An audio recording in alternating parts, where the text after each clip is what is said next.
एक बच्चे ने मेरे से पूछा, सर H2O ही क्यों होता है, NaCl ही क्यों होता है, CO2 ही क्यों होता है, C2O2 भी हो सकता था, Na2 या Cl2 भी हो सकता था, लेकिन ये सारे सर जो रासायनिक सूत्र हैं वो आपस में एक निश्चित अनुपात में ही क्यों मिलते हैं। तो प्यारे बच्चों, उसने पूछा क्या सर इतने सारे सूत्र उसको कैसे याद करें। तो याद आपको भैया यहाँ पे रटना नहीं है। तो आप, मेरे को पता है जिस प्रकार से उस बच्चे के मन में डाउट था, तो अगर आप ये वीडियो देख रहे हो तो आपके मन में भी डाउट होगा, क्या हम रासायनिक सूत्रों को बना सकते हैं, क्या हम उस सूत्र को बिना रटे समझ सकते हैं। अरे भाई, यदि आपको वो सूत्र बनाने आ गया तो रटने वाली कैसी बात है कि नहीं। हाँ, यहाँ पे आपको वही चीज मिलेगा कि सूत्र को कैसे बनाया जाए, आप खुद रासायनिक सूत्र बनाना सीख जाएंगे। तो चलो बिना किसी देरी के शुरू करते हैं आज का क्लास। तो सूत्र बनाने से पहले हम कुछ बेसिक चीज जान लें जो हमको सूत्र बनाने में मदद करेगा। जैसे कि यहाँ पे आपको संयोजकता के बारे में पता होगा। संयोजकता क्या होगी भैया, देखो आपको तत्वों के संयोजकता पता होने चाहिए। यहाँ पर सिंगल तत्व हैं तो उनकी संयोजकता देखेंगे, फिर यहाँ पे बहु परमाणु वाले तत्व देखेंगे, उनकी संयोजकता देखेंगे, ठीक है। तो पहले देखो, हाइड्रोजन जो भी तत्व होता है ना, उसके ऊपर जितना चार्ज लगा होता है, चाहे वो धनायन का हो चाहे वो ऋणायन का हो, वही उसकी संयोजकता कहलाएगी। तो संयोजकता को आपको याद रखना पड़ेगा। जैसे कि देखो, हाइड्रोजन की संयोजकता क्या होगी, एक सोडियम पॉजिटिव चार्ज है, मतलब ये जो आपके sodium positive, potassium positive, lithium positive, ये सारे आपके जो हाइड्रोजन, सोडियम, पोटेशियम, लिथियम, ये ग्रुप नंबर 1 है, समूह 1 के तत्व होते हैं। और जो समूह 1 के जितने भी तत्व है ना, उनकी संयोजकता क्या आएगी, 1 आएगी। मैंने सिल्वर को भी लिख दिया यहाँ पे नीचे में, लेकिन सिल्वर ग्रुप 1 का नहीं है, भी वो अगले तत्व, अगले समूह का है। तो यहाँ पे याद रखना, ये सारे जो तत्व हैं वो 1 इलेक्ट्रॉन त्याग कर धनायन बना रहे हैं, तो इसकी संयोजकता क्या होगी, 1 होगी। इसको आप याद कर सकते हो, जो कि बहुत सिंपल। मैं यहाँ पे जो ज्यादातर सूत्र बनते हैं जिनसे उन्हीं तत्वों की संयोजकता यहाँ पे यूज कर रहे हैं, जो कि आपके एग्जाम में इन्हीं से पूछे जाएंगे और आपको इन्हीं में से याद रखनी है, ठीक है भाई। अब बात करते हैं बहुत इंपॉर्टेंट का ही मैं यहाँ पे लिखा हूं। जैसे कि बेरिलियम की संयोजकता 2 होगी। मैग्नीशियम 2 इलेक्ट्रॉन त्याग कर 2 पॉजिटिव बनाता है, तो इसकी संयोजकता 2 होगी। कैल्शियम भी 2 इलेक्ट्रॉन त्याग कर 2 पॉजिटिव बनाता है, तो इसकी संयोजकता 2 होगी। ये आपके ग्रुप नंबर 2 के तत्व है। ग्रुप नंबर 2 के सारे तत्वों की संयोजकता क्या आएगी, 2 आएगी। कॉपर, देखो कॉपर की भी संयोजकता आपको 2 लेनी है, क्योंकि इसके बाहरी कक्ष में 2 इलेक्ट्रॉन होता है, 2 इलेक्ट्रॉन त्यागता है। ये सभी जो भी है ना, जो भी तत्व होता है ना, इलेक्ट्रॉन त्याग कर क्या बनाता है, धनायन। तो ये सारे तत्व अपने बाहरी कक्षा से 2 इलेक्ट्रॉन त्यागेगा, 2 इलेक्ट्रॉन त्यागेगा। अब भैया 2 इलेक्ट्रॉन त्याग रहा है तो कितने पॉजिटिव चार्ज, 2 पॉजिटिव चार्ज, तो इसकी संयोजकता क्या हो जाएगी, 2 हो जाएगी। ओके, आगे बात करें ग्रुप नंबर 17, ये आपके ग्रुप नंबर 17 के है। ग्रुप नंबर 17 के तत्व हैलोजन तत्व कहलाते हैं, ठीक है। तो फ्लोरीन, क्लोरीन, ब्रोमीन, आयोडीन, तो फ्लोरो, क्लोरो, ब्रोमो, आयोडो करके भी आप याद कर सकते हैं। इन सभी की संयोजकता होती है 1, और इन सब में -1 होता है, ठीक है। -1 मतलब इसकी संयोजकता हो जाएगी 1। ये इलेक्ट्रॉन त्यागता नहीं, ये इलेक्ट्रॉन ग्रहण करता है, तो इलेक्ट्रॉन ग्रहण करके नेगेटिव चार्ज। यहाँ पे पॉजिटिव नेगेटिव भी आपको याद रख लेनी है, ताकि आपको आगे सवाल जब सूत्र बनाए तो दिक्कत ना हो। आगे बात करें ऑक्सीजन। ऑक्सीजन की संयोजकता है 2, नाइट्रोजन की संयोजकता है 3, सल्फर की संयोजकता है 2, कार्बन की संयोजकता है 4। यहाँ पे कार्बन बहुत ही ज्यादा यौगिक बनाता है हाइड्रोजन के साथ, तो कार्बन का और हाइड्रोजन का तो आपको पता ही होना चाहिए, ठीक है। आगे बात करें एल्यूमिनियम का 3 होता है। अब बात करते हैं बहु परमाणु आयन की संयोजकता है, मतलब बहुत सारे परमाणु हैं, उस पर एक चार्ज लगा रहेगा, टोटल चार्ज, ठीक है।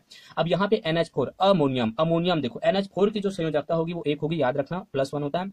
हाइड्रोक्सिल OH नेगेटिव, इसकी जो संयोजकता होगी वो होगी 1। आगे बात करें NO3 नेगेटिव चार्ज, इसकी भी संयोजकता होगी 1।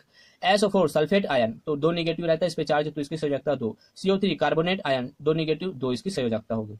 आगे बात करें PO4 3 नेगेटिव, तो इसकी संयोजकता 3। CH3 COO नेगेटिव, इसकी संयोजकता 1, और HCO3 नेगेटिव, इसकी संयोजकता 1। तो इतने कम से कम आपको संयोजकता याद रखने हैं, ठीक है। अब चलिए आप सूत्र बनाना स्टार्ट करते हैं। चलिए अब मैं हाइड्रोजन और ऑक्सीजन को मिलाता हूं और देखता हूं जब हाइड्रोजन ऑक्सीजन आपस में मिलेंगे तो कौन सा सूत्र बनेगा, मतलब जो सूत्र बनेगा वो कैसा होगा, ठीक है। तो चलो हाइड्रोजन और ऑक्सीजन को मिलाकर हम खुद सूत्र बनाने का प्रयास करते हैं। तो सबसे पहले आपको इसकी संयोजकता पता होनी चाहिए। तो बताइए हाइड्रोजन की संयोजकता कितनी होती है। मैंने आपको बताया हाइड्रोजन की संयोजकता होती है 1, ठीक है भाई। और ऑक्सीजन की संयोजकता कितनी होती है, ऑक्सीजन की संयोजकता होती है 2, ये आपको पता है, ठीक। अब इतना लिखने के बाद आपको क्या करना है, तो ध्यान से समझना, यहाँ पर आपको तिर्यक गुणा करने हैं। तिर्यक गुणा मतलब ऐसे आड़ा तिरछा गुणा करना है, ऐसे, ठीक है। 2 का किसके साथ गुणा होगा, हाइड्रोजन के साथ, और 1 का गुणा किसके साथ होगा, ऑक्सीजन के साथ। अब क्या होगा, अब बस इसको लिखो आप। तो कैसे लिखेंगे, तो हाइड्रोजन लिखो भैया, ये हाइड्रोजन लिखा, हाइड्रोजन का कितने के साथ गुणा 2, तो H2, ऑक्सीजन का कितने के साथ गुणा 1, तो H2O बनेगा। इसीलिए जब हाइड्रोजन और ऑक्सीजन को मिलाया जाता है तब क्या बनता है, H2O बनता है, ठीक है। यहाँ पे हम समीकरण के ऐसे बैलेंस करके वो सब नहीं देख रहे हैं, केवल हम सूत्र बनाना सीख रहे हैं। जब हाइड्रोजन ऑक्सीजन मिलेगा तो H2O बनेगा। चलिए इसी प्रकार के और एग्जाम्पल लेता हूं मैं। ये पहला एग्जाम्पल बन गया आपका, आड़ा तिरछा रेखा ऐसे करने और सूत्र बनाने हैं। दूसरा एग्जाम्पल ले लेते हैं डियर स्टूडेंट्स। तो कैसे लेते हैं, जैसे कि मैंने ले लिया सोडियम ले लिया और इसको मिलाना है किसके साथ, क्लोरीन के साथ। अब मैं क्या करूंगा, अब मेरे को पता नहीं है कि सोडियम और क्लोरीन किस अनुपात में मिलेगा, ठीक है। अब किस अनुपात में मिलेगा अभी मालूम नहीं है, तो देखो संयोजकता देखो, जैसे कि यहाँ पे हाइड्रोजन ऑक्सीजन किस अनुपात में मिले, 2:1। और हाँ, हमेशा याद रखना जो धनायन होता है उसी को पहले लिखा जाएगा। तो हाइड्रोजन एक इलेक्ट्रॉन त्याग कर धनायन बनाता है ना, तो उसको पहले लिखना है, ठीक है। नहीं तो यहाँ पर ऑक्सीजन को भी तो लिख सकते थे कुछ भी, लेकिन नहीं, हमेशा धनायन को पहले लिखा जाता है, उसके बाद ऋणायन को बाद में। अच्छा बताओ सोडियम की संयोजकता कितनी होती है, 1 होती है, ठीक है। अच्छा बताओ क्लोरीन की संयोजकता कितनी होती है, हमने पढ़ा है सर, इसकी भी 1 होती है। हाइड्रोजन जो सोडियम होता है 1 इलेक्ट्रॉन त्याग कर धनायन बनाता है, क्लोरीन उस 1 इलेक्ट्रॉन को ग्रहण करके ऋणायन बनाता है। तो इस पर 1 धनायन, इस पर 1 ऋणायन, तो दोनों की संयोजकता एकक होती है। आड़ा तिरछा गुणा करो, ठीक है। ये देखो, तो यहाँ पर आड़ा तिरछा गुणा ना करें या ना करें कोई फर्क नहीं पड़ता, क्योंकि दोनों समान है, दोनों 1:1 में है। इसका मतलब दोनों एकक रहेगा, सोडियम भी आपका 1 रहेगा और क्लोरीन भी आपका 1 रहेगा, ये दोनों 1:1 में मिलती हैं। तो यहाँ पर जो सूत्र बना वो क्या बना, NaCl बना, ठीक। चलिए अब आगे और एक एग्जाम्पल लेके चलते हैं और बनाते हैं 3rd एग्जाम्पल। जैसे कि मैंने ले लिया कार्बन, उसके बाद बहुपरमाणुक आयन पर भी चलेंगे। चलो अब मैं कार्बन को ऑक्सीजन के साथ रिएक्शन कराता हूं तो क्या प्रोडक्ट बनेगा, ठीक है। तो इसका भी संयोजकता निकालो। अच्छा बताओ कार्बन की संयोजकता कितनी होती है, 4। ऑक्सीजन की संयोजकता कितनी होती है, 2, ठीक। अब आड़ा तिरछा गुणा करो इसको इस प्रकार से, ठीक है, ये कर दिए।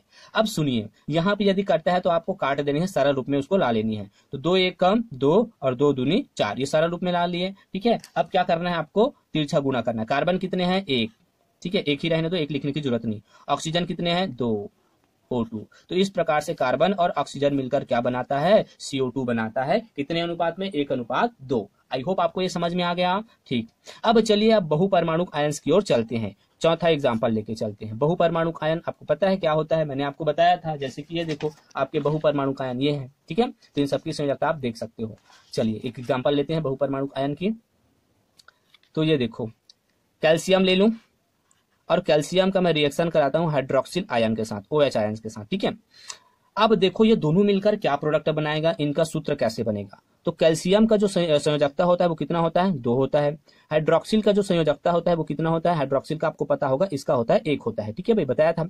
अब देखिए आड़ा तिरछा गुणा कीजिए इस प्रकार से, ऐसे आपको गुणा कर देने हैं। अब यहाँ पे ध्यान से समझना, कैल्शियम कितने हैं, 1, कैल्शियम कितने हैं, 1, और हाइड्रोक्सिल कितने हैं भैया, 2। तो यहाँ पर इसको कोष्टक में लेना पड़ेगा क्योंकि O और H है, ठीक है, 2 ठने हैं। तो यहाँ पे हाइड्रोक्सिल हो जाएगा OH2, इस प्रकार से। तो ये बनेगा आपका कैल्शियम हाइड्रोक्साइड, ओके। तो ये आपको समझ में आ गया, ठीक। चलिए अब और एग्जांपल लेके चलते हैं। उसी प्रकार से चलिए देखिए, जब हाइड्रोजन और सल्फेट आयंस को मैं क्या कराता हूं, अगर दोनों को जोड़ता हूं तो कौन सा सूत्र बनेगा। तो इनकी संयोजकता देखिए, इसकी संयोजकता होती है 1, इसकी संयोजकता होती है 2, ठीक है। SO4 पे कितने निगेटिव चार्ज आते हैं, -2। अब इनको आड़ा तिरछा गुणा कीजिए इस प्रकार से, ठीक है, ये करें। अब क्या किए, हाइड्रोजन कितने हैं भैया, 2, तो हाइड्रोजन लिखो H2। सल्फेट आयन कितने हैं, 1, तो इसको ऐसे रहने दो, SO4। तो ये बन जाएगा आपका H2SO4, ये बनता है 2:1 में, ठीक है भाई। चलिए इसी प्रकार से एक और एग्जांपल ले लेते हैं, 6वां। जब मैं सोडियम को कार्बोनेट आयन CO3, और इस पे कितने निगेटिव चार्ज लगते हैं CO3 पे, तो आपको पता होगा CO3 पे 2 निगेटिव चार्ज आते हैं, ठीक है। यहाँ पर भी लिख दो, सल्फेट आयन पे कितने निगेटिव चार्ज आते हैं, 2 निगेटिव चार्ज आते हैं। और चलिए अगला देखिए, सोडियम को जब मैं कार्बोनेट आयन के साथ रिएक्शन कराता हूँ तब कौन सा सूत्र बनेगा वो हम देखने वाले हैं। अच्छा बताओ, सोडियम का संयोजकता कितना होता है, 1, कार्बोनेट का कितना होता है, 2 निगेटिव लगता है, यानी इसकी संयोजकता हो जाएगी 2। अब देखिए आड़ा तिरछा गुणा करो इस प्रकार से, ठीक है।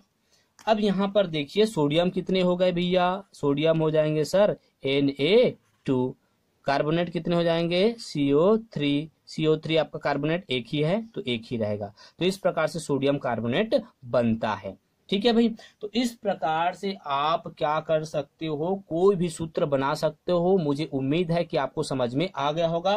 बस आपको संयोजकता पता होनी चाहिए बहुपरमाणुक आयन और सिंगल परमाणुक आयन का, ठीक है भाई। तो इस प्रकार से संयोजकता ज्ञात होनी चाहिए, तो आप कोई सभी सूत्र बना सकते हो, कोई दिक्कत नहीं है। इसी कारण से प्यारे बच्चों यहाँ पर होता है इन सूत्रों को एक निश्चित अनुपात। अब आपको सूत्र को रटने की जरूरत नहीं, आपको यदि समीकरण भी देगा तो उसको भी आप बैलेंस कर सकते हो, ठीक है। तो बस इस वीडियो में केवल इतना ही। इसी प्रकार के इंटरेस्टेड वीडियो देखने सुनने के लिए इस चैनल पे जुड़े रहें, सब्सक्राइब जरूर करें। तो थैंक्स फॉर वॉचिंग।